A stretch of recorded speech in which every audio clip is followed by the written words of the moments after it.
Hello, and welcome to the Best and Worst Pictures podcast. I'm your host, Jake, and with me, as always, my good co-host, Ian. I'm Ian. And joining us, as per usual, is my other significantly less good co-host, Mud. How you doing? Why are you saying as always? This is the first episode. As always, it's timeless. It's like it'll go on like a best This picture. is literally episode 1. Best pictures. They live on forever, just like our intros. This is the first episode.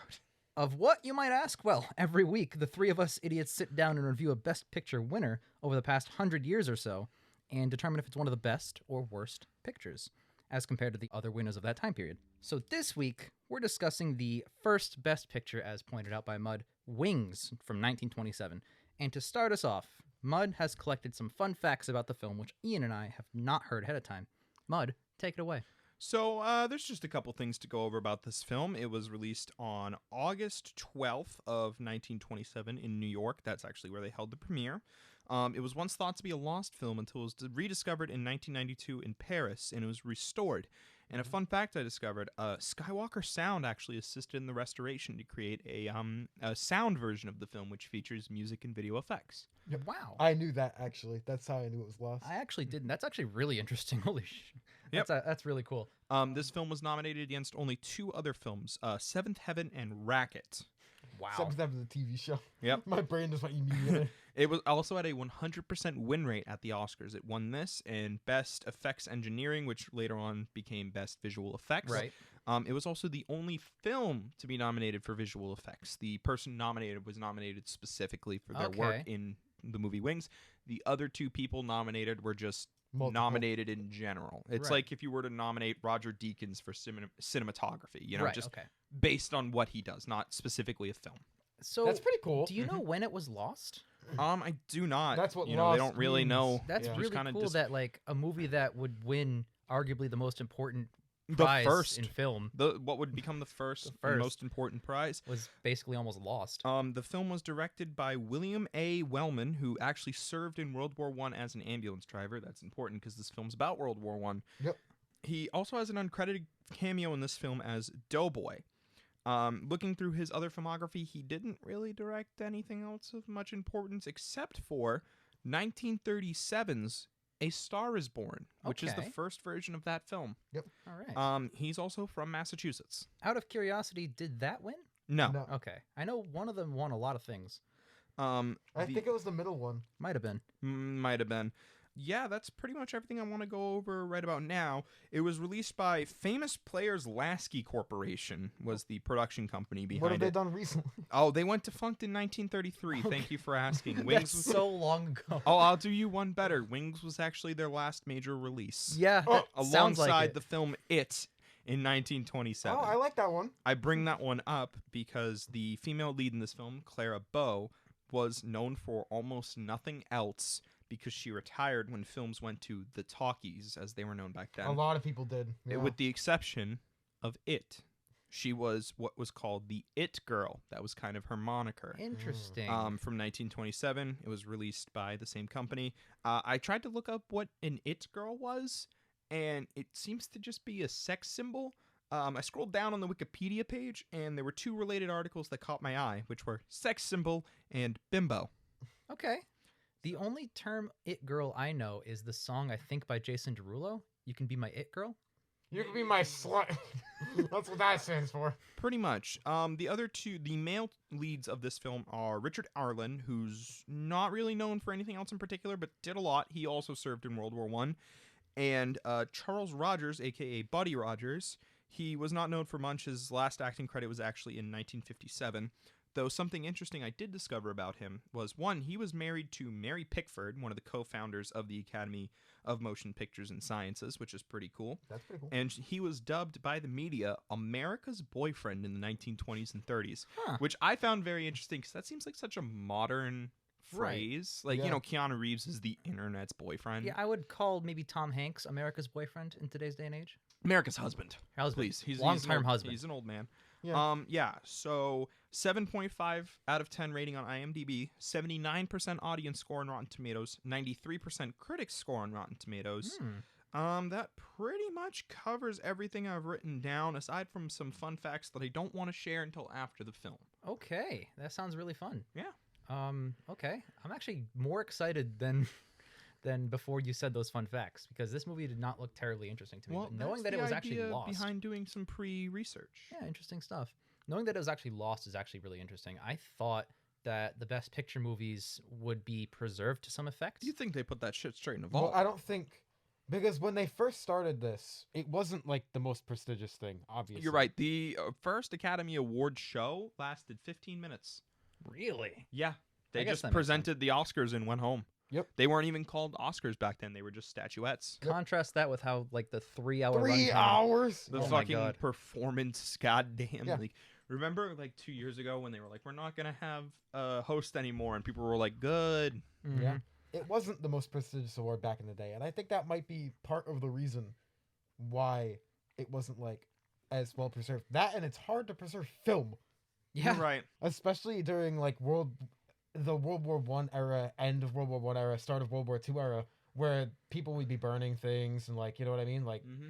film is very flammable for one, and Yeah, it is. it's really really easy for a certain country or certain countries in wartime to be like, all right, Mhm. burn these. And plus, on top of that, making a copy of a film is physically Painstaking. it's Yeah. painstaking, and it takes a lot of physical space to do Mhm. it. Yep. So, because that's like a giant reel you're talking Yep. about, and that's Yeah. just to make one copy, let alone like dozens or Mhm. hundreds. But Yeah, well, good thing we live in the digital age. we have the one, which is Yeah, really good. that's one of the biggest benefits.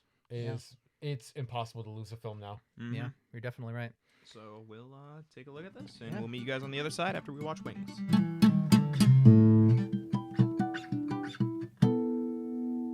All right, and we are back after watching the first Best Picture winner ever, the 1927 film Wings. You got it. We are here, and guys, we just watched this movie. So, here's the thing. Usually, when we do a review on the channel, we do, what do we like, what we didn't like, and then out of 10. I think for this show and this structured podcast, we should just do open discussion for the whole thing. If I that's mean, cool. yeah, absolutely. Makes it a I little figured that's easier. what we were doing. So, who wants to start? I'll start with a couple of the other fun facts that I wanted to share. Hell yeah. The scene where the characters get drunk, the character of Rogers was actually drunk. That was his first time ever drinking. That's actually really funny. Sorry, Buddy Rogers, that actor. He Mhm. was actually drunk during that Yep, scene because he had never. Was that's Jack, right? Yeah. Okay. Also, this was one of the first films, if not the first film, to have visible nudity. Hmm. That dude showed his ass when he was getting ready. That was real? I thought that was was pants over the... That was butt. That was real butt. That was real butt. Cool, cool. Yeah. So that pretty much wraps up the list of facts that I got. I mean, what about him and Dave doing that little kissy at the end? That's not nudity. Well, no, but that's a same-sex kiss, which is really weird for the 20s. I suppose we can. It seems more like a friendship thing, but at the same time, it's still the same I was sex. actually thinking we could talk more about that. Okay. So I think that this is a film that, in its time, absolutely deserved the praise. Like, Yeah, I look at not a this lot of film- films back in the day did as much as this film did. creative. This film was artistic. This film had interesting shots that I Yeah, felt were The more. table shot. Yeah, Yep. were more reminiscent of something you'd see in a modern film. You know, there were some really good longer takes in this film of events that were happening. I felt similarly how I felt when we were watching Seven Samurai, actually. When I'm watching it and I'm thinking, okay, this is a really good modern film. And then I remind myself, no, wait, this is a modern film that I am watching that is very old. Like 60, 70 years old. 60, 70 years old for Seven Samurai, 90 years old for Wings. Like that has to click in my Yeah, brain. It has about to register. 80-ish, because it's close No, to... Oh, yeah, 90. Shit. There's Jesus 90 Christ. there's 92 Academy You're Awards right. given, so it's over 90 years Yeah, old. wow. So it's just that thing where it's like it needs to click in my brain that this isn't a modern film. But Yep. once it does, that's when I really start to appreciate everything that's happening. In a sense, it's kind of almost, I guess you could say, brownie points for like, I wouldn't give a modern film points for doing something like this.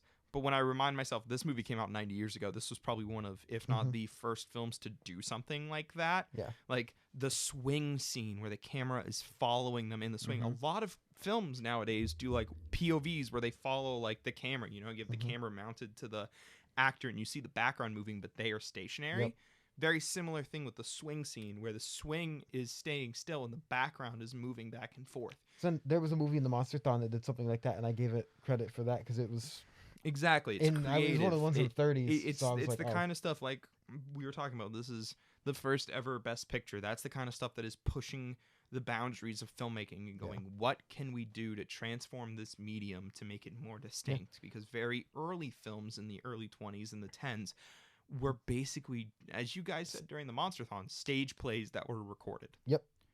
Yeah, You know, absolutely. A lot of them feel like stage plays. And there are parts of this movie That feel that stage feel play. like stage plays that are recorded. Yeah. 100%. But there's also the shots like that scene where they're first sitting at the table in France, where it goes through 1 table, 2 tables, 3 tables, and it goes through the 2 people on the juxtaposed sides of the table. And I was like, that's a really interesting shot. And then the rest of that scene was more stationary, but the shot before it was great. Drags So you in. It was a mix of that seeming stage play flat, but the scene right before it had the interesting cinematography, so you feel a little bit like more forgiving of the scene right afterwards. Yes. But then there are the scenes that are just the stationary, I and you're like, it gets in bland the film's and samey. defense, not every if every shot is creative and different and beautiful, then none of them stand out. If I could chime in a little bit, I think there's a massive elephant in the room that we're talking about here, which is that those plane scenes, it makes up like a fifth of the movie, At least. are spectacular. Some of them are really good. Yeah. Some of them are very good. I'd There's- argue like almost every single one. Just There's a couple scenes where they reuse like the bombing footage and stuff, yeah. or you can tell that there's the models and stuff. But at the same time, some of the shadow work that they did is really, really impressive. Mm. I have it written down. It's really, really smart how in the first person scenes they have the clouded background because it makes for better composited in shots Yep. when they punch in on the people in the cockpits. I noted here in my notes that there was really good wide shots during the Mhm. fight. Like, Yes. You'd expect something like this. You know, you got to keep the camera as close as possible, keep things under wraps so that people aren't seeing the issues. Well, you have to do wide shots because they're models. Exactly. That's what I'm saying. Is I Mhm. was impressed by how good and intricate these wide shots are because you've got 10, 15 models on screen, all Yeah. of them moving in very distinct ways, and they're able to keep track of it, and then they composite in fire coming off of the engines. and honestly, the compositing looked really, really good. Like Yeah. it looks Yeah, spectacular. there was a couple little ones where I was like, okay, there's a little blurry in the background, whatever, but they kept it in the clouds for most of the parts, and that is fucking intelligent. They did some really creative cinematography choices. Like for example, at the end, we're gonna jump into spoilers if that wasn't clear. But at the end, when David and Jack have to go, spoil a 90-year-old movie. I know. I hope you haven't seen We're it. going to be bouncing around the narrative of the film. Yeah, just a be little aware. bit. So at the end, where David and Jack come at odds because they're in different planes, when he gets shot down by Jack, the camera blurs out of focus as he falls, and that kind of shows that, oh shit, he just got shot, he's losing consciousness, he's about to die, and that conveyed to the audience by showing it through that literal lens, but that also like metaphorical lens of how we're viewing this scene. That's really cool. I haven't seen that done pre 1927. And to further that point, in that same scene later on, when he's dying and the camera pans from him to the rotary of the plane. Oh, the biplane, the engine, the rotary just the stops, rotary and that's stops. how you know that And Jack that's has how you died. know. Or sorry, Yep. David has died. Yep. It's Um, really, really smart filmmaking. It's very funny. There is a lot of smart filmmaking in this film. I also noted there's some very dumb filmmaking. In the slower scenes like Ian was talking about, the continuity errors between cuts Oh, yeah, the jump cuts are Woo! egregious and blatant. Now, I it's will give fine. credit, though. This film was lost. There might be footage that's not there. Potentially, but like you see it, like Jack's arms are by his side, and the next shot he's got them raised, and it's like, wow. No, there's a lot of things like that. Yeah, there's a lot of tiny continuity cut errors like that. It didn't really hamper my experience. Do you think that the producers and directors at the time looked at that and went, this isn't really a problem?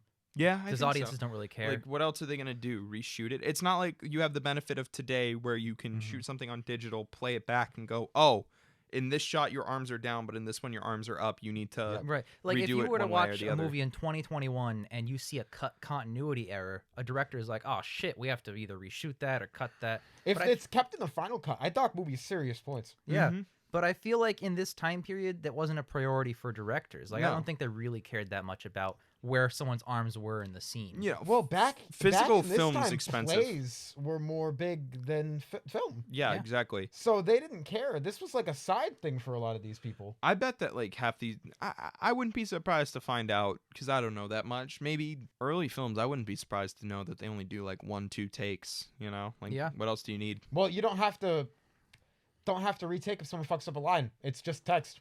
Yeah, you're right. That's Which true. brings me into a point on the text. I found it very funny that they always used a dash like at the end of sentences or like in the middle of sentences. What's that called? The squiggly dash. A tilde? Is A it? tilde. They used a lot of those. They used a lot of tildes. I noted it's very similar to like the modern day overuse of ellipses. Dot dot dot. Dot dot dot. Like Yeah. a lot of people use ellipses when they talk. It's And- for beat effect. It's for beat effect. pauses. Yep. You're right. That's what I'm thinking. I'm just wondering when was the switch over. I only found out recently During in a script creative, writing, in a 'cause- yeah in script writing actually I Yeah. found out that tilde can be shorthand for singing. Mhm. Like this is supposed to mean this is The being musical. sung. Sure. Yep. I did not know that because I used a tilde in one of my scripts to note a character getting cut off by another character Yeah, that's a speaking. dash. That's not And tilde. I Yep. didn't think there was much of a difference. Yeah. No. It's a stylistic, but yeah. no. No, singing. Because back in the day, they couldn't make. Now you can put musical notes in the script Yeah. because you find anything. Back in the day, they didn't have like a musical note button on a keyboard, but the tilde existed. Yeah. So they did that. So while Instead. we're on the subject of the cards, because this is a silent film, they needed cards to convey the dialogue. I made some notes about the cards actually. I noted. I have a few as well. yeah, you want to jump in? You Yeah, haven't if said I much. could yeet in. Yeah, absolutely. So it's no mystery that when Ian and I did the Monster-thon and we started in the silent era, that reading instead of visual, it's the opposite of show don't tell. It's telling. Yeah. And I understand that like They didn't you have a know, choice. They didn't have a choice at the time, but it's no mystery that Ian and I definitely severely had to adjust our mindsets to watch silent films Mhm. because we're so used to ingrained 2020s culture of just Not like even modern 2020. Since what, the 40s? yeah, of culture of just people saying their lines instead of text. Yeah. But I gave the title card like it's just how it is. It's how I the would movie never is. dock a movie because Yep. it doesn't have it. I can hamper my own personal enjoyment of it, but I won't dock. It's not the movie's fault. Right, it's totally of the time. But I will say something negative regarding the title cards in that I'm not a huge fan of how there are sequences where the title cards would quote ruin a narrative. And let me explain. There are scenes like a visual scene like an aerial battle, for example, and a title card will interrupt it and reveal the fate of the character. So they're flying and they're fighting and then it goes, but the American meets his fate in the title card. And it's like, wait, why did you Yeah, tell me that was that? before that happened. And then he got shot down. It's Yep. like, I'd rather just see him get shot down. Yep. Why did You can say it after because I just watched it. and Right, just you to can elaborate. You can sum up and elaborate on that after, but like I'd rather experience it as it happens instead of Yeah. hearing about it and being spoiled on it. The title cards in this film definitely served more as a narrator than the Yep. visualization of what these characters said. Yeah. What you were talking about, like dog fights, I made a note. During one of the fights, it's like German plane number 2 An American plane number 2. is Yep, shot I down. vividly American remember. plane Yep. number 2, and then I just made a note. German number 2 falls for, and this is underlined, forever. Yeah, no, you're right. That is a very long sequence of them just plummeting to the ground. There's a lot of that. There's a lot of long sequences in this film that are holistically unnecessary to the runtime and to the story. There's like a sequence. I actually have a note of it. The Schwempf Yep, the name. subplot. Yep. The German man. His subplot to the film goes nowhere, ends after the 30-minute mark, and it's the same joke twice. 3 Yeah. times, actually, I think. Rule of threes. Yeah. It's low-key American propaganda. So the setup and punchline is there's this guy who introduces himself. He's Henry Schwempf. Or Schwempf. Yep. Sure. Point is accent, Mhm. I'm German. And everyone's like, oh, you're not a real American. And then he takes his shirt off and he's got like a fat arm and it wiggles and it's got an American flag on it. And like the people who restored this played like an American song, Yep. and it's like, oh yeah, patriotism. Fuck yes. Doesn't the movie have an original score to it prior to the restoration? I don't know. I did not. I see think that is anything. mostly the score of the original. They're just adding Foley and stuff like that. Probably. But I thought that was interesting that it was really kind of, there are scenes in this film that are straight up what we would consider today propaganda. Yeah. When it's like the young brave men of America join the call. When It's the wording. Yeah, it's the wording. Yeah. Like this is the kind of stuff I'd expect to see in a World War II serial reel that would play before a film. You know I what's agree. really interesting about Wings too is that I would not call the whole movie propaganda kind of. No, pandering no. piece. I'm not saying the whole film's propaganda. No, I'm just but saying there are it's sprinkled elements. in there. It's sprinkled in It at the is. beginning when Jack and David enlist. Yeah. Mhm. It It's definitely is. the brave young men answer the call to protect. Like it's like very very worded. Yeah. I really like, and It's all about again, phrasing. I didn't expect the ending of Jack and David going at odds at each other. I called it a little bit before it happened. You yeah, did. I really appreciate that kind of like how he basically steals the German plane, he comes back home, and then Jack sees him and they go at it, or basically he just tries to escape Jack, basically. The Shakespearean irony of the only reason Jack was being so ruthless is because they had killed David. It Yeah. was Romeo and Juliet style. Yeah. I really appreciate that. That seems kind of deconstructionalist, if I could use that word. I don't know if it's used correctly, but in my sense, to the narrative of the movie, in that like Americans must always triumph over the bad guys. Americans must always win, because that was basically what was happening everything prior, more And or less now. at that point, and now. But it really seems like that kind of thing that kind of points out a flaw in that kind of over patriotism, Yeah. over wartime effort, which all the media in this time period at the very least kind of pushes on everybody. Mhm. It is contrasted by that subplot of the German name man that comes back 3 times as a joke. I get that. The good news is that disappears before the hour mark. It does, Yeah. thank God. Speaking of the hour mark, there is an intermission. I don't really know if there should have been. The intermission signifies the bad part of the movie being over and the interesting part of the movie happening for me. See, you know what's funny? I feel the inverted way. I feel like the movie got boring after the intermission. I feel like okay, I'm gonna go right into my narrative problems of the movie, I guess. Sure. The first part of the movie fucking sucked. Oh my god, I was bored. I was ready to yeet it that bad score after the first hour. I was so bored. I felt like you get the opening Mhm. where we get introduced to all the characters: Jack, David, Sylvia, Mary, and we understand their dynamics together. And then we get a jump for by like a year, and it's like, oh, okay, cool. We don't know anything that's happened between them in that time, but we only get that Jack and David really both like Sylvia, Mhm. and we don't know anything that's happened in between them. Then we get another jump to the war, and Jack and David hate each other, and they've been at odds through their whole training. And then they fight, and now they're best friends. And it's like terrible characterization. I get that. I totally The understand that. characterization I of do this understand movie that. fucking sucks. And then you get to the intermission, and they're best buddies. And then, as their friends, you get to see them go together, do their thing, fight. And I'll talk about the fighting later on, because the action's interesting, but I do have one little issue, big issue. They're friends. Their descent from friendship over Sylvia is really interesting and super well done. When he rips up the picture because he doesn't want to hurt his feelings, he's like, "You're being a dick," and then the bad shit happens and he's upset. And that narrative at the end is so interesting, and it's undercut by we get no scenes with them for the first hour, maybe hour 15. And it's like, if we get good characterization of these characters, that is so strong for me. But since it's so speed ran, their characters are speed ran for the first hour and a half. I am inclined to agree with you, especially because towards the middle, after the intermission, which is about Jack and Mary, Mm-hmm. David disappears. Yes. He straight up is gone from Yep. the narrative. David, Sylvia. Sylvia. Let's talk about Sylvia. talk about Elephant in the Sylvia, room. guys. She's not in the film. She is an object for them to win. Yep. She appears in exactly 3 scenes. She has the first And scene no one wins her. where her and David are on the swing, and then Jack takes her for a ride in her car. Mhm. Then we have the next scene where she's preparing the locket for David, and Jack takes it. Yep. And then there is one final scene of her for 3 seconds of her crying on a bench over David's death. Now, in the film, before that, I believe, Jack had been reading letters that Sylvia sent to David Yep. about him, Him. like how much I love him. Also, I should note for context within this podcast, Sylvia's locket that she made had her photo in it, and there was a picture on the back, or there was a picture of her, and then on the back was a note written explicitly for David. Now, Jack took the locket thinking it was for him. Yep. It's a point of contention between the two. It would be such an interesting secondary point of tension between the two of them if Jack found out prior to David's death that Sylvia was writing David and not Jack. Mm-hmm. Because I highly doubt that Sylvia was writing Jack. Yeah, absolutely. Because she has no reason to. They're just friends. Mhm.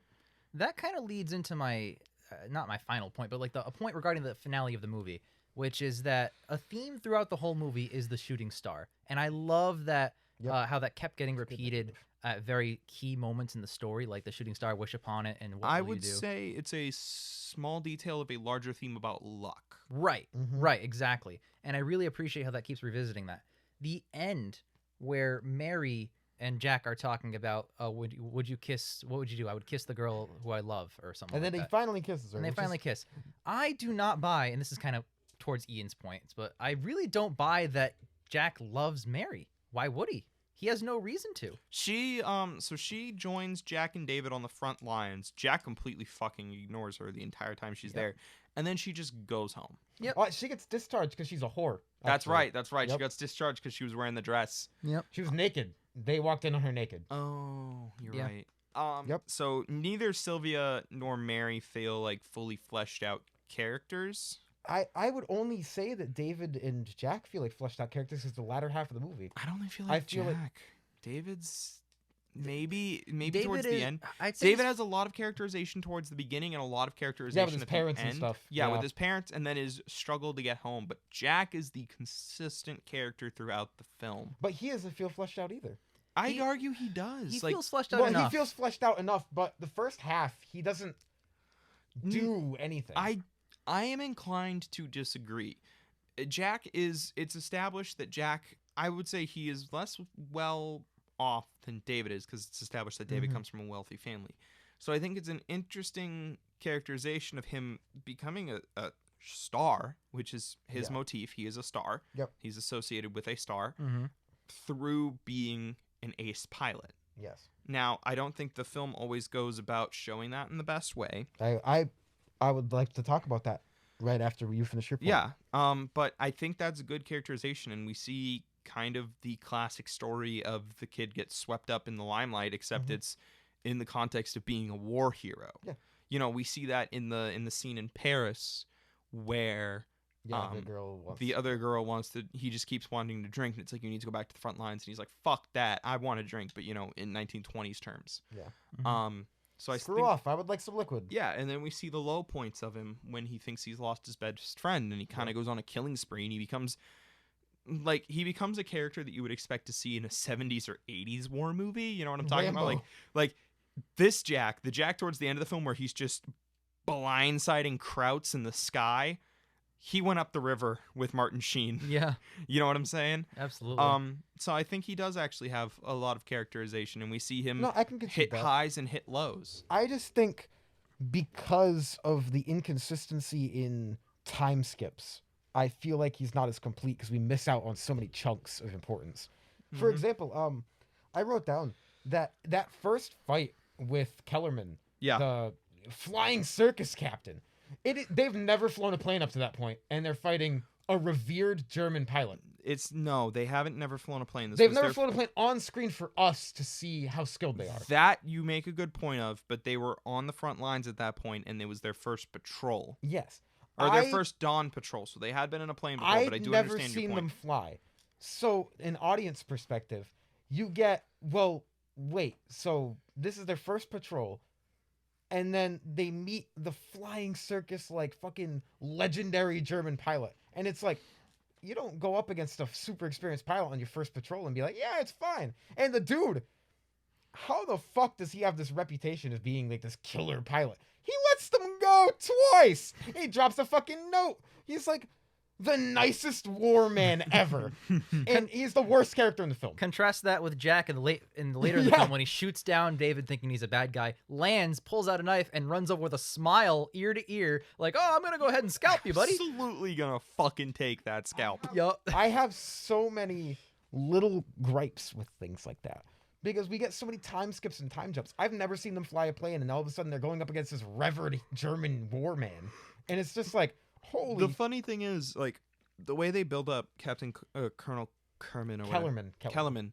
it feels like he's final boss territory. Yeah. You know, but is that modern filmmaking in brain where it's like, oh, that's the bad guy because No. they have the same power set? Because when you get the rule of threes, he comes back 3 times. He does come back 3 times. So in the first time they fight him on their first patrol, and you're like, okay, and he leaves them be because his gun jammed. And in World War One, that shit was fucking ruthless. I feel like that wouldn't have happened. Yeah. But I'll give it the pass. It's a movie. The second time he comes, he like doesn't do anything. And then the third time he drops the note. Well, the second time he shot down David and thought he killed him. Yes, yep, thank you. So he shoots him down, does that. And then third time he drops the note.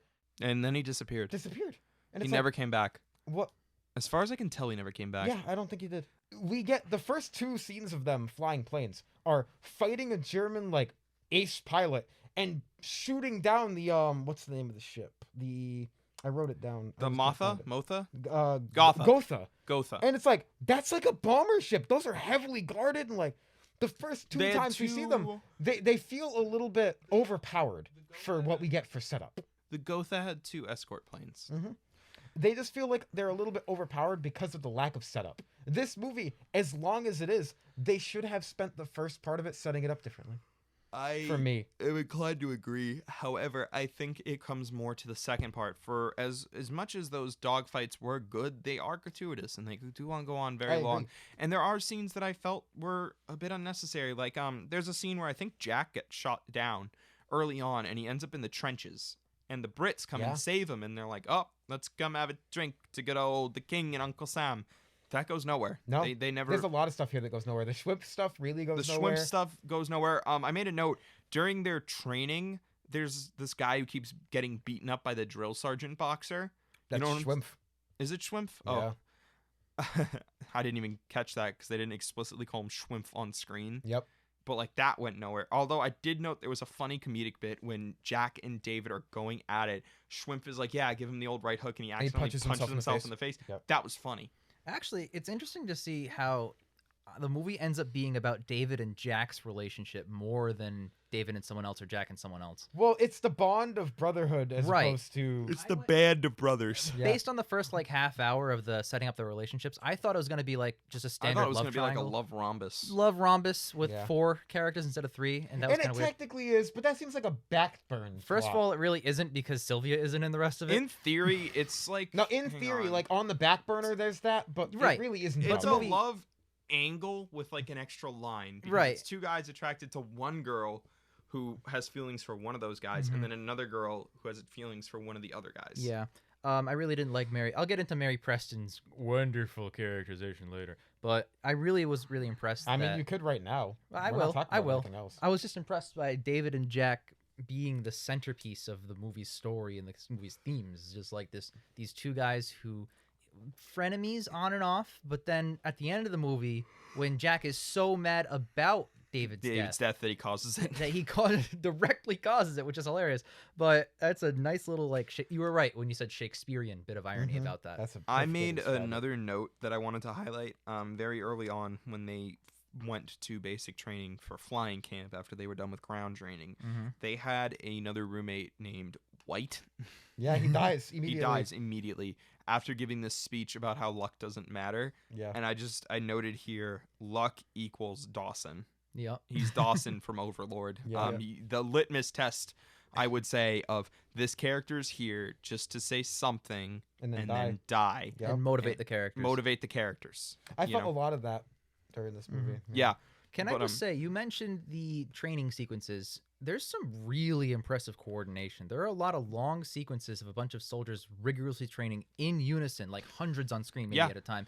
And they're doing these very complicated maneuvers sunk up simultaneously. They have to be, there's good work here with the extras. Oh, 100%. Yeah. If that were made today, or any movie over the past like few decades, those kinds of massive trained crowds of extras would probably just be composited in. With this movie of all these incredibly talented people all trained on the same page, probably for a really long time to pull this all off, like that's really impressive. Well, to it's like see. screenplay stuff. Yeah. You have Yeah. to have your extra, Fairy B, Fairy 13, like shit like that, where they ended up getting so many people for background and extras and still training them in their lines and what they were doing and how they were doing it because it has that more genuine atmosphere to it as opposed to the money-making aspect.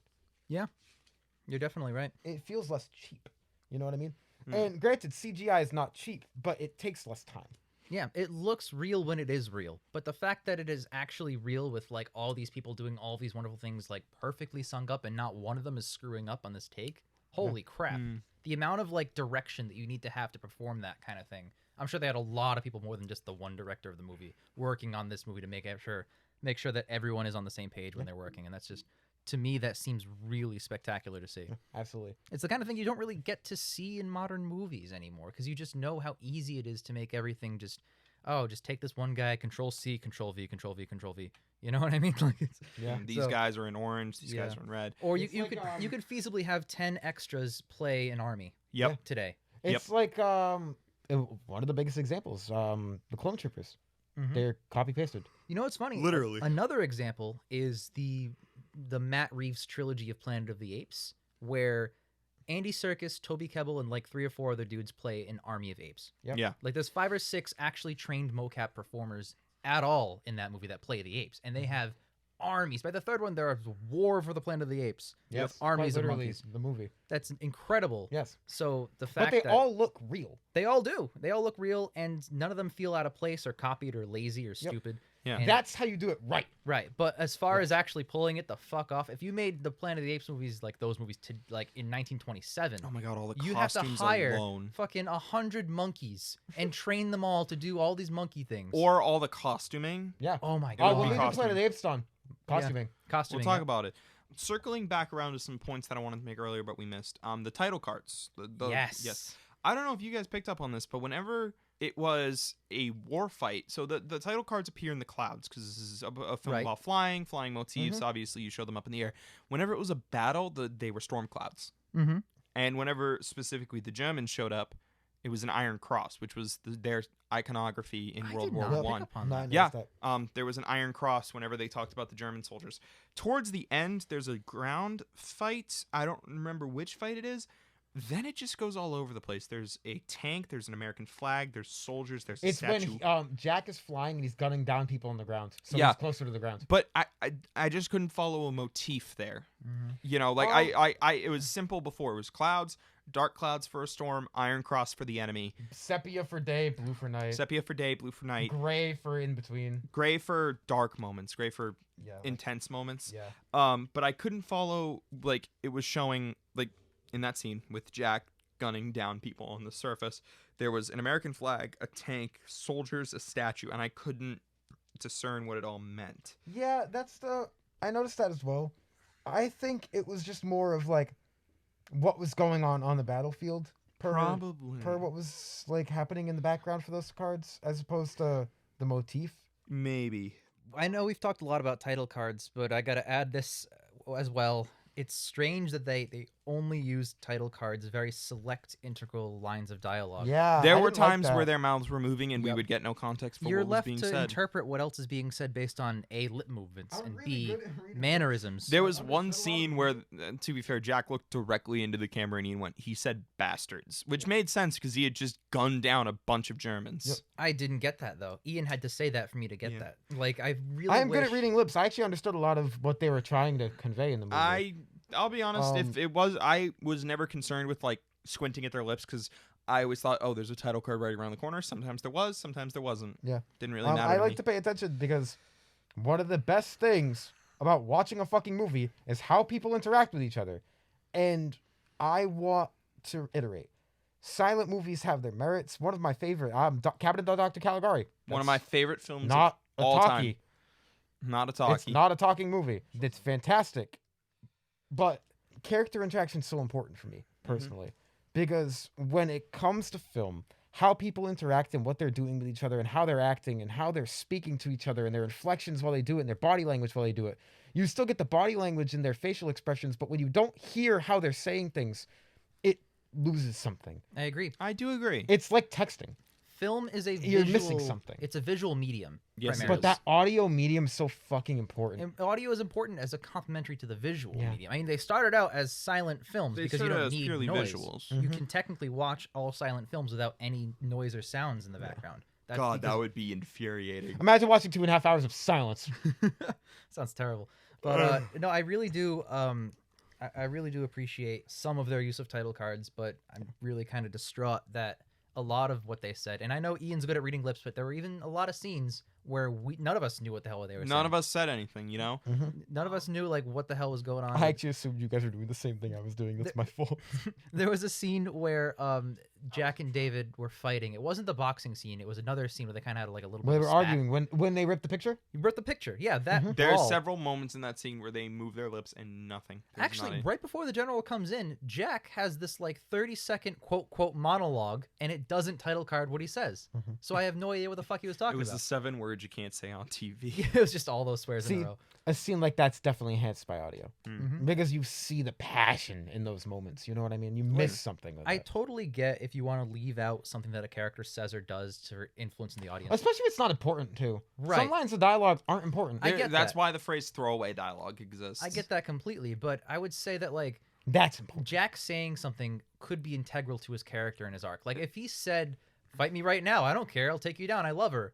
Yeah. Or if he said, "All right, well, if you want to do this, we can." Those are two wildly different statements, and he could have said either of them in that. Or sequence. even like, I can't believe you did this. "I can't believe you did this," Yep. or "How could you take the foot?" Like anything. You know Anything, that like, meant the world to me. There's so much that could add to his arc that would make him a different character You're right. if he said certain Yeah. things in that He moment. could have said, "I don't care about the fucking picture. She loves me anyway." Like Yeah. things. There are a Yep. million and one different ways that scene could have played out. Yep.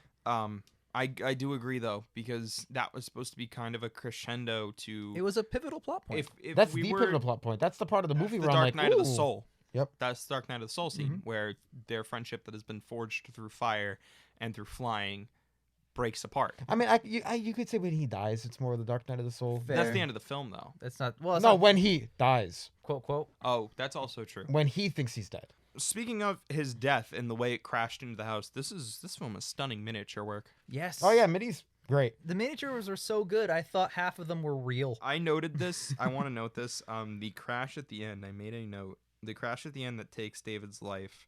I said, and I'm quoting, "This reminds me of a crash from Thomas the Tank Engine in the early seasons," and I mean that as a compliment. How? You are a big fan of Thomas the Tank Engine. I am. We'll get into that later. Probably Will we? never. No, never. But I just, it's good miniature work. It Yeah, sells what's absolutely. happening. It sells the weight and the impact of what happens. I don't need that. Yeah. There were some funny, just like over the top moments in this film. Oh, Though. remember the scene when the tank crushes that dude? Oh, let's talk Yes. about the violence in this film. This film is stunningly violent. There's Yes. there's some shots that imply a man is crushed by a tank.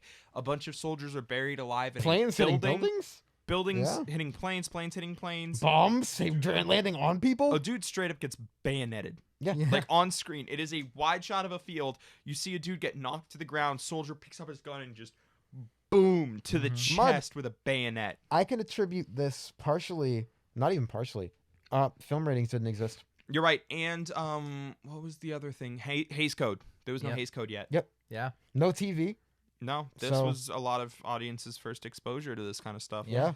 It was awesome, honestly. Like it's gonna be interesting where we see the dip, and then it come back up when ratings come out and the Yeah. Hays Code is There's abolished. gonna be a dip. Not abolished, but less enforced. No, I'm pretty sure the Hays Code's abolished. They incorporated some of it into the rules that they have. But Yeah, the sensible stuff. yeah. There's gonna be a period in time coming soon where censor rules will exist, and then there's gonna be a period in time where we don't Lawless. care. Like Yeah. Hollywood becomes kind of lawless, quote. I always because now R-rated movies can be a thing and popular. What was you it? know? The 40s after a little bit, right? late 40s, hard to early say. 50s Yeah. is really when the Hays Code hit its stride. Because that's when a lot of international films started getting more cracked down. Is when we got cracked out. Yep. It was a lot of post World War II government change, communism regime Yeah. in a lot of places like Poland and Germany and, And I think that knowledge of what Russia. the Hays Code was, if it existed at the time, is going to add to a movie. Say, if a movie does something kind of risque, we would say today, and be like, Ooh. oh, it's an interesting part. That But if violated it's- the Hays Code. If it's during the Hays Code, we can go, holy crap, they did that during the code and got away with it? It's like to bring up a film we were talking about earlier, Spartacus. Yeah. Mhm. It's like how Spartacus credited Trumbo as a writer who was blacklisted in Yes, yes, Hollywood. he was. That was controversial. You Yep. know, I think we'll see subtle things like that. You know, Bryan Cranston's Trumbo. that is a film. Yeah, that's what that's about, isn't First it? of all, that's a great movie. Second, Yeah, that it's movie about kind him. of educates a little bit because that's relating to like communism and like real world events that are not relevant. McCarthyism, Yeah. especially. Real world events that are not relevant to the movies he actually wrote necessarily. Yeah, Yeah, but it impacted him. It it did. impacted yeah. him. It blacklisted him from Hollywood. I still think that one of the most clutch moves in all of Hollywood is when he won for Richie Rich, the screenplay for that movie. When he was blacklisted, so he used a fake name and won best screenplay for it, and there was no one there to accept the award. That is like the most incredibly baller move one could do in all of Hollywood. That's 100%. hilarious. That's amazing. Yeah. I kind of want to talk about another part or another Yeah, aspect absolutely. of the movie, if I Share your could. thoughts. Mary Preston. I really, really want to get into this character. Sure. There are, I understand it's 1927. I understand it's a bunch of old white people from 100 years ago writing scripts, and there's no women in the room when these things are happening, and I get that it's all just, all that. I get it. I totally understand.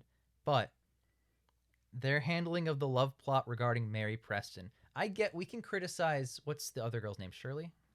Sylvia. Sylvia. Thank you. We can criticize Sylvia for not being in the movie. I get that. But at the very end of the day, she does have a character, and she does have wants, needs, and desires outside of I just love men. She has some kind of persona for the 10 minutes she mean- exists in the movie. I know it's mostly about men. Well, I get her it. whole thing is the love triangle, quote quote, between her, David, and Jack. So I would say no. I get that. I do. I It's don't just know if I call it between her, David, and Jack. I call it her between her, Jack, and Sylvia. No, no. Sylvia's who we're talking about. Oh, I think thought we Sylvia were talking has about Mary. some- Sylvia's entire character is, oh, I he am an loves object for me. your affection. Come Yeah. back home True. and plow my I cooch. get that, but she was still somewhat like there's something there that resembles a human being. Mary Preston is simply there to be in love with Jack. She does nothing outside of that.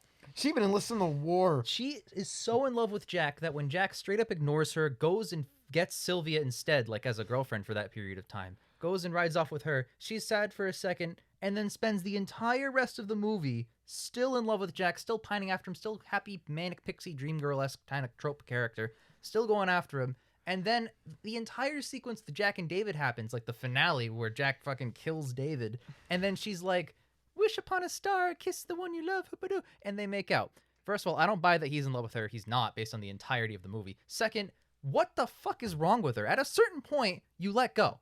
Like, you don't just stay manic pixie dream girl. I don't you understand. see, Jacob, an old white man really wanted a love interest. Yeah, it's so blatant, and it's so frustrating, and I get it's the time period. Do you remember in the original Wolfman with Lon Chaney? Not the original, but the Lon Chaney one. Yep. You remember when he spies on that girl with the Hubble telescope and then they...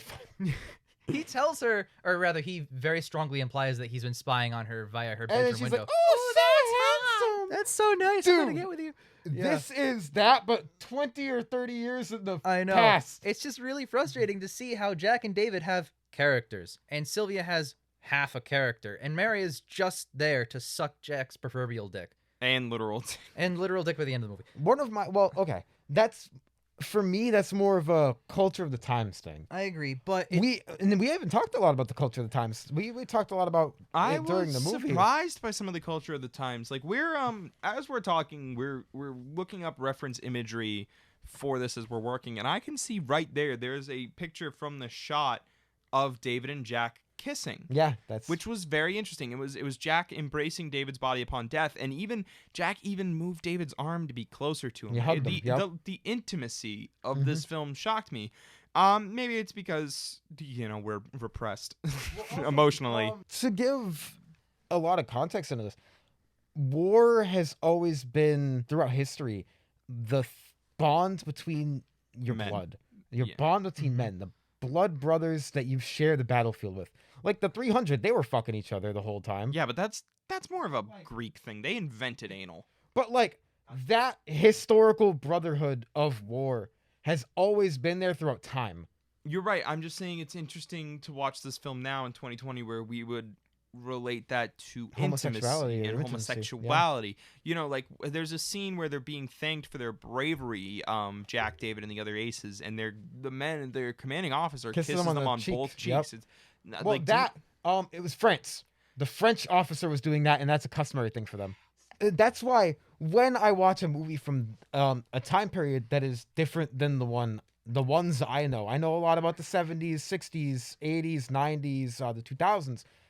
I don't know a lot about The 20s or the 50s, 10s. 40s, 30s, 20s culture. I wasn't fucking alive. I wasn't alive during those things, but I've seen a Your lot of parents movies. weren't alive. I've seen a lot of movies set in the 70s, 80s, 90s, shit like that, where I can absorb some of the culture and understand the culture. Yeah. And it hasn't changed that as much. incredulously since about 1970, I guess. And not just But- just the homosexuality stuff. When David leaves home, he kisses his mom full on the lips. Dude, I wanted to say something so bad.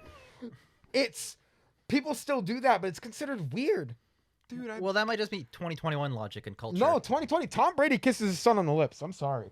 He does. Yeah. Tom Brady kisses his son on the lips. That's fucking weird. lips to us imply intimacy, like a kiss on the cheek, a kiss on the forehead. That's fine. That's Yeah. a show of love Love, in but a familial, yes. platonic way. Lips, that's an seems intimate more thing. intimate. It never was, but now, It is. because of our culture, it seems weird. Yeah. And back then, it wasn't. So when he kissed his mom full on the lips, I was like, what? I'd see. I noted that, but more that I wanted to talk about the cultural differences because I understood. Oh, that was probably super normal back then. They aren't trying to yeah. imply anything I don't creepy think or weird. it's not. I don't know if it's super normal to kiss someone on the lips as a sign of like affection. It used to be. Jake, I know you don't kiss your girlfriend. But I the never point we're kiss trying anyone. to make, I don't touch anyone at all ever. it's true. It's 2020. Come on. yeah, 2021. Come on. But in this modern culture, where like any touch between two beings in any regard can be taken as intimate, Yeah, it's weird. Yeah. it kind It's of part of creates- the marketing, advertising, hypersexualization. exactly like Mhm. anything, like a brush against the arm, any sort of touch through the magic and medium of cinema can become intimate. I mean, even in in any real way. life. I could poke you in the goddamn eye and somebody could make it like a romantic thing. I swear to Yeah. you. Yeah, because it's teasing. I feel Yeah. like It could be like a teasing, like, haha. I feel like Yeah. internet culture has a lot to do with that, as you pointed out. I think a lot of people posting certain YouTube fan theories. fan fictions, Yeah. fan Yes, it- smuts. Well, stuff even like like that. holding hands is considered like an intimate thing. Oh yeah. But like, what if I want to just hold someone's fucking hand? What I've if held your hand a lot, Ian. Yeah, it's can not hold hands. intimate. We're just bros being dudes. It's either that public area. Sometimes if I'm in a public area, I like grab someone's arm so I don't get separated from them if it's a really crowded place. When me and some of my friends, we go to Cambridge to go to a ramen place, and the tea is busy. And we don't want to get separated. We're taking the same train. I'm not super familiar with the tea, so I'll like Oh yeah, I've been on the tee with grab like on someone's shoulder. I've been on the and- tee with like platonic female friends, Yeah. and like there are creepers on the tee, so they sit in a seat, and I'm like in them, like making sure that like nobody's being weird to them, but like Yeah. I'm also high key violating their personal Yeah. space. But in that moment, it's not weird. It's not It's intimate. protective. It's a protective thing because I don't need fucking the crackheads on the goddamn red line coming up to my friends and grabbing them. And I know I know we've been about a year into it so far, but I think post-COVID culture is going to reinforce separation equals good and getting close to someone equals intimate. Because why else would you get near someone Like in a COVID you need to culture? have purpose to get close to someone. Yeah. Right, is you what need they a reason to Yeah, do that. you need a reason to kiss your homies. Mm-hmm. No. Aside from saying goodnight. The culture differences about intimacy and touch are really, really interesting. Because when you brought up he grabs his arm and like wraps it around him, that's like a comfort for him. Like, this is my friend. This is the last time I'm gonna. It's like he's holding me. yeah, this is the last time we're gonna have that brotherhood friendly like moment, and it's important. Like, things like that are really, really interesting to Yeah. notice. From like a cinema perspective of different culture, this is back before like a lot of movies did super interesting camera work and acting. You know what I mean? I'm gonna dispute you. I think there was some good acting in this film, No, especially. no. I'm not saying this movie in particular, Especially, I want to highlight something. Though. because both of the main guys were really good. David, during the final fight between him and Jack, and David knows that it's Jack, and he can't communicate that. There's He a looks shot. frustrated. There's a yeah. shot of David simply trying to just dodge Jack as he's literally trying to kill him, and there is palpable pain and Pain and anguish fear. on David's Yeah. and fear. Yeah. He's like, I'm going to die. There's nothing I can do about it. And oh my God, it's my best friend who's going to shoot me down. There's just shots of him like glancing over his shoulder, trying to see where Jack is, trying to avoid. And the You could feel facial it, yeah. acting by David's actor in that film, in those shots, is amazing. Yeah. I think that David or his actor is a much better actor than Jack's player, quote quote. because Oh, yeah, they were. contrast that in the same exact scene after David dies and Jack jumps out Ready and he to kill. smiles. He goes in the house and it's a scene where Jack smiling ear to ear is about to skin fucking David alive. And it is a one shot of a close up of Jack slowly realizing it's David, and the smile is supposed to fade to like a frown. And instead of conveying shock and horror at what I've done, he just slowly frowns. It feels so like disconnected from the scene. A little bit, yeah. Yeah. I didn't buy it as it just felt like an actor doing a But- take. It's To- funny that you just real quick. It's Yeah, funny you you're brought up that they're players. I made a note that there's interesting credits in this film. You know, they aren't listed as actors; they're called players. Like it's a play. Mhm. There's also an editor in chief. Yep. I was curious to know what that was. Nothing really beyond that. Just that's an interesting, you know, 20s film. Yeah. It's when they had credit. film rolls before film rolls were Also, common. the intro, like the shots, the intro cards are they're on screen for a long time. It's like you need to read all this, you know. Yeah. I thought that was interesting because usually they're like on screen for maybe 5 seconds, and Yep. there's definitely not enough time to read everything on it. One of my things is in a scene like that, to give it credit with the facial expressions, he really, really sold it when did. he was dying. But to contrast that with a movie like, for example, 2001: A Space Odyssey, which is also older, the scenes where the main character's going out in space and all you hear is this panicked breathing. And there's like barely, it's just like his face and panicked breathing, and you're like, it's the most tense thing. I'm trying to imagine like how he would have been sounding during that, because for me, I'm very auditory when it comes to movies as well. I Yeah. agree. Just imagine like the panic and like the like him looking over his shoulders and just trying desperately as he's screaming, yelling. He's like, "Why don't you see me? Come on!" Like, it's very, very well conveyed, and I do really, really like that. Yeah. I feel like for strong facial acting, it works. But for that scene that you were talking about, when he slowly frowns, imagine if he was able to use his words and his Mannerisms. vocal emotions Mhm. to help boost his performance there. Yeah, absolutely. I Things agree like completely. that. Like, that's why I'm so hesitant to give movies scores, like older movies, like silent movies, certain things. Because with those elements, the Missing. acting elements, I'm not hesitant, but with the acting elements, while they're doing that, they're acting and talking. Yeah. So we're missing part of their performance. So I'm always like, oh, this person, I hesitate to go, oh, this person sucks. Because you can see when someone's doing great, Mhm. but you can't tell when they suck. Yeah. It's hard. Because what if during those scenes where it was really emotional and David's doing such a good job, what if he's just like, sounding like a moron? Sounding like Adam Sandler. And then the technical limitations of the time would have enhanced the performance in In that very theory. specific case. So in theory, David could have been Adam Sandler, but really good at facial impressions. Yep. And Jack could be Gary Oldman. Like, Yeah. but just not that good with his face. That is a great point too. I didn't So, consider that.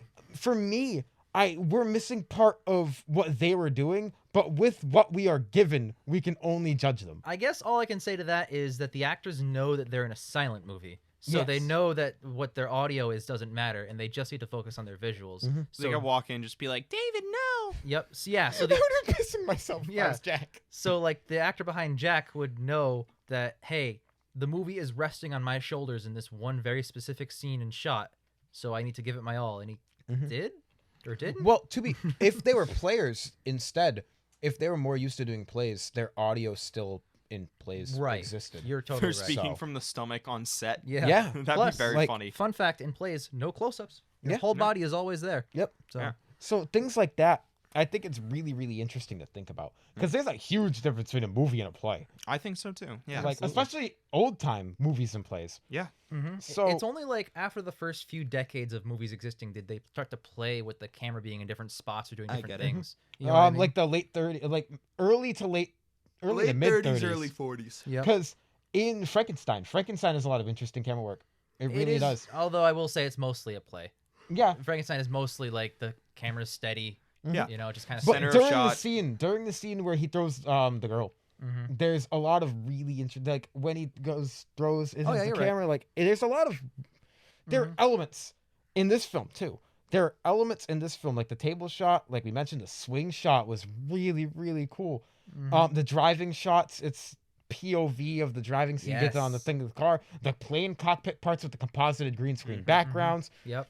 I don't know. Those- if they were green I don't know screen. about It'd green. be composited. back rear projection. Yeah. Something It's like either that. rear projection or they filmed something else in the back and then cut them out. Yeah. And then, What is no? Rotoscoping. I think it might have just been rear was it the stuff projection. that Chaplin used to do, where he used to like cut out the stuff to force perspective? No, that's cool though. That is Force really cool. perspective's different. Also, I know that like they would have like sometimes they'd have like a moving background on a wheel. Yes. That's real. Yep. Yeah. Yeah, Those are interesting. Those but are I really don't cool. know. I don't know if it was. I green screen was not a thing. No, I meant the Yeah. older style. And of I don't that. think it was rotoscoping. Rotoscoping usually has a tell because You can definitely tell. Yeah. with rotoscoping it was just Mhm. cutting something out And then placing putting it another Here, on the let's film. give some context. I just watched Shadow in the Cloud, maybe the latest movie ever released at the time of recording. You can tell when it's rotoscoped. Yeah. So hot take. And Yeah. this is So, in 2021. the so. background compositing that they did, however they did it, It was good. is technically impressive. Like that's a film. This film is thing. very That is not a technically play impressive. thing. The play thing would be like, all right, remove the set, put a new one back. You Like, see the dudes in like all black, just like you don't see me. yeah. Exactly. As much of a play as this movie is, it's a movie. Yeah. And I really do appreciate that from the cultural Mhm. perspective. I like most of the acting. I don't even think Jack did that bad of a job, honestly. I just don't think he's as good as Yeah. David's actor. Mm-hmm. I agree Sylvia with that. and Mary were there. They sure are. A lot of the extras are kind of act goofy. Like Mm-hmm. there's a lot of overacting. There's a lot of what I would call Shakespearean comedic relief. Mhm. So when I was in high school, we read Romeo and Juliet. there Everyone were did. scenes in there like to harken back to our Romeo plus Juliet review. Do you guys remember the scene where her mom's looking over to the house to find Juliet and she's like, Julieta! You know, screaming for her? Overacting. Yeah, that overacting. But it's taken from the play, and what my teacher described is like this is supposed to be a comedic break to get the audience like, whew, okay, that was a lot of drama. You know? It's like it's what the modern day comedic relief character is. You know those characters that's in an action movie just to say quip. You know what I mean? That's what I felt with like Schwimpf and stuff like that. It was like, oh, Yeah. funny, haha, joke, go boom. You know, like. I hate the way you put that, but you're right.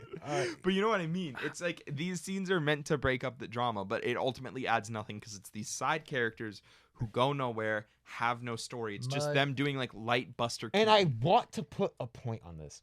As we progress through the best pictures, I wonder if we're going to get that movie go quip moments where the main character is this funny, jokey dude, and the movie's supposed to be like an Iron Man. Iron Man's not a funny fucking movie, but Tony Stark is a jokey, quippy dude. I don't think so. Those are films that are meant to appeal to like huge audiences. That's think true. about like Parasite's not going to... think about the last couple Best Picture winners at the time of recording this. We have Parasite. Green Book. What were you before that? Moonlight. Shape of Water. Shape of Water. I Shape can't. of Water has those moments. Shape of Water has those moments, sure, but I feel like that's organic to the story. I don't Yeah. feel like it's out of place. The Like, funny stuff is basically Michael Shannon being an idiot. yeah, Yeah. Can we talk about the comedy in Wings 1927? Because I have. This is kind of the last point I didn't really touch on. Sure. It's a lot of slapsticky. Comedy is subjective. it's Buster Keaton. Yeah. The scenes where they're partying and drinking go on way too Oh, long. I wrote Holy that down as fuck, well. yes. Yeah, their interpretation of someone being drunk is straight up hallucination. It's what Tom and Jerry had, dude. Yeah. Yeah.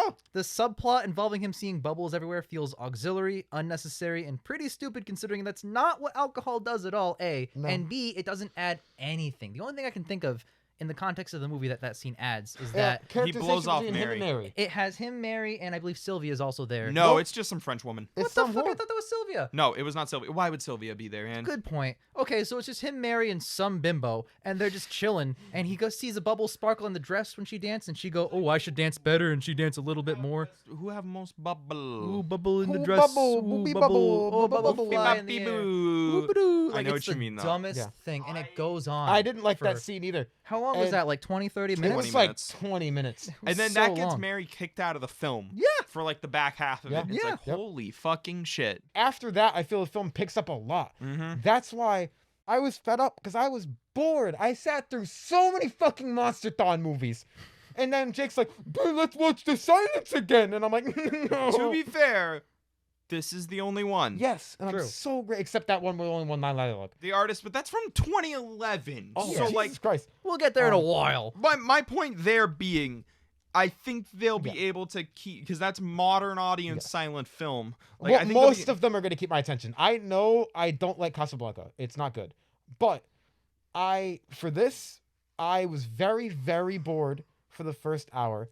And then when the Jack and David stuff started, I was very interested in them. Yeah, Yep, I think their characters are done really well. Mostly Yep. David as a character. David. Yeah, David's a really good character. Jack's pretty decent. Jack's story would conclude well. If Mary But- was more interesting. I harped on Mary a lot being a really dumb, nothing character the entire film. Mhm. Except it wouldn't even be that much of a problem if the finale, the end of the movie, felt like wasn't. the end of a different movie. Yeah, it was. You can kiss the Yeah. girl you love in the shooting star, which calls back to all these wonderful themes about the shooting star. That And symbols- Locke and it, like it culminates in a really satisfying way on paper. And then, did he actually kiss the girl he loved? Because he didn't fucking love her at Well, any point. Hold on. I want to talk about this. I disagree with you. Really? I think that throughout everything that happened to him in this movie, losing his best friend and realizing through the notes and the back of his locket that Sylvia never loved him, I think he realized that he was fixating too much on the wrong person. And the conversation that he was having with Mary when he got back home lasted a whole day. You saw the shots. There was 3 separate shots of time skipping where he talked to her that whole day and he sees the shooting star and that conversation comes back up. And he might have finally realized that he was overlooking someone by Okay. focusing and fixating on the wrong thing. I'm going to mostly agree with you. I agree with the first half of what you said in that, yeah, he does realize that he's been fixating on the absolute wrong woman. I don't like. Mhm. He finally thinks to himself, And like, why the hell am I after I Sylvia? don't think that he immediately loves her, but I think that he realizes that he does like her and wants to at least try it. See, I see that more of as, oh, well, Sylvia didn't really like me. I guess I can fall back on my plan B. It felt so fucking insulting to her. You know what I mean? I feel like because he blows her off for the first parts of the movie that feels that way, but it can be interpreted. Because you did mention that they spent an entire day talking. I would have loved to see that development happen on screen. Well, I would have loved to see the first hour of the movie's development. I would love happen. to see Yeah. scenes between them where he actually starts to fall in love with her instead of just implying that he's, actually falling in changed love. his mind. Changed his mind as opposed to just being like, well, fuck, It's I'm running out of options and time here. I may as well. It's the time skipping. The time skipping in the movie is really bad. Yeah. Yeah. I agree with both of you. Honestly, I get where you're coming from, Jake, but I do agree with Ian's points, and I didn't mind that they ended up together. I know the movie was trying to make that happen. I just really wished it made it happen in a better Yeah. way than bubbles and alcohol. I agree. That seems bad. Yeah. So, So Guys, we've been talking for about we've an hour been talking for a bit. now. Yeah, I quite mean, it some might time. be And I cut think down it's to less. finally time to give our out of 10s for the first best picture that we've watched. well, as amazingly whelming as it was, I'm going to go ahead and yeet it a 7. I Awesome. was leaning 8 for a long ass time. And then the ending, and I still can't get on board with it. But Fair. I really do appreciate most of what this movie is doing, and the plane scenes alone. Holy shit! If you haven't were seen this pretty good. movie, go on YouTube and find the plane scenes. They Yeah. hold up. They They're do. great. They really do. Ian, do you want to go next? I will. Because of the detriments of the time skipping in the first half of the movie, I will give it one lower and say 6. If it continued on its pace of the first hour and the time skipping and the sort of jankiness of the story, I might have given it a 3. I was really not engaged. I wasn't having fun. I was sitting here like dreading watching the rest of it. And then it started to pick up, get so much more interesting, gave me some hope, and it delivered on most of the stuff that I love. I love characterization. I think cinema is really important for characterization because it relates to how you, as a human being, interact with other people and how, like, you learn a lot from movies about people, how to interact with people. And I think that's one of the most important things in cinema. I can not agree any more Like, about what you just said. a lot of people, if they're not social in real life, try to learn from movies. Yeah. And I think that kind of thing is super important. And the fact that the first part of the movie's characterization didn't hit for me, the second part made up for a lot, and I really do appreciate it.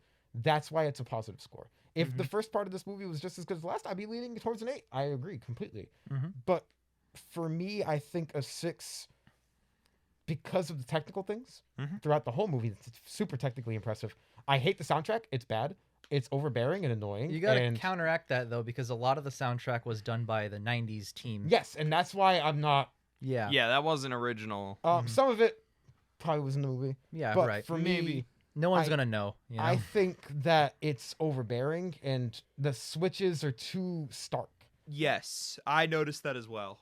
But when it comes to the acting from Jack and David, when it comes to the technical things, the cinematography, and just how well done most of this movie is, I can't give it a mid or a negative. It's a 6. That's positive, good. I would probably watch it again, maybe, but I'd be more inclined to do laundry during the first hour. See, that's where I'm at right now, is would I ever, under any circumstance, want to watch this film again? I would say yes. Much as I enjoyed it, that's the question I'm trying to tackle right now. And I'm kind of going back and forth. There are parts where I'm like, yeah, I'd love to see that scene again. There's parts where I'm like, oh my God, this movie would drag so much. So ultimately, I hate to do this on the first one, but I think I'm going to split the score and say 6.5. Okay. That's fair. I'm teetering on the fence between your points, because I do agree with everything you're saying. Jake, especially, I was feeling an 8 at one point in this film. I'm like, this was actually a really good film. But I just can't lock down in my mind 7 or 6 based solely on would I ever, under any circumstances, outside of like obligation to a job like this, not that this is our job, but like obligation to doing something else beyond simply watching the film. For example, if I were to recommend it for dealer's choice, I'd shoot you. Would I ever watch this again? And I don't know. For now, this has been the best and the worst. yes, it has. Yeah, well, this is just the best because the worst isn't invented until Shut later. the fuck up. Yeah, But- yeah. I should mention as an aside. That's that- Part of why- the reason we called the show this. Yep. Yeah, the reason we call the show the best and worst pictures is actually a dual meaning. A, it's seeing which ones are the actual best and actual worst of the best pictures. But also B, I personally am going to watch every single worst picture from the Razzie Awards. So when we hit the 80s and that starts to exist, we'll be talking about Out of Africa at the same time as Rambo First Blood Part 2. For further context, Ian and I will be joining him sporadically when we feel we can stomach watching a piece of shit film. Yeah. For example, I will also be talking about Cats For because example, I've seen it. Wild Wild We're West. all going to talk about Wild Wild We're probably going to do a West, commentary on Wild Wild West before but that that's shit not happens. this show. Yeah. Yeah, well, we'll see. We'll see. Yeah, But yeah. we'll see what happens. But the point is, Jake will be the only one doing every single worst picture. Ian and I will jump in when we go, Yep. I guess I can stomach watching this film. Yep, Yep. Or if we've already seen one. Or if we've already, again, Cats. exactly. I've already seen it. I know way too much about that film. Exactly. So to wrap up, you can find us across social media at CakeJamara. And I want to point something else out too. If you want to add to the film discussion, if you're excited for next week's Best Picture winner, which is going to be the Broadway Melody, go ahead and add your thoughts about that below. And if you've seen these movies, feel free to share your opinions. Yeah, we with us. always like hearing from you guys. We're movie guys. We like hearing other people's opinions I on love films talking and about telling them why movies, they're dude. fucking wrong. Exactly. I love talking about movies. I will talk about a movie with literally anybody, even if they're not a movie person. Oh, I will talk at people about films, and Yeah. I can tell that they don't want to talk about it, and I'm just like, good. And then I power through and I talk about it more to them. Exactly. No, someone on my Snapchat story watched Soul, and they posted a picture. Someone date me so I can cry watching Pixar movies, and I'm like, you finally watching Soul, eh? Because we talked about it a couple days before, and Nice. they were like, yes. So, yeah. Thank you for joining us, and we will see you next week. We finna do this shit like this. It's like Let's just say I put him in the hole and threw away the hole. What? That's a terrible line. What the fuck? Oh, another character you've already been introduced to. Why didn't this win Best Sound Editing? Because there needs to be editing. It's just fade in, fade out. Talk about a workplace romance gone wrong. The lines in this movie just aren't good, huh? Talk about a workplace romance gone wrong, Let's am I just right? say I threw him in my hole and, and threw away the hole. What do we have here? Looks like I found Amanda Waller's hole. You gonna kill me, Mr. J? What? What? Did Joker edit the scenes that he's in? lying ass niggas and your punk ass bitches.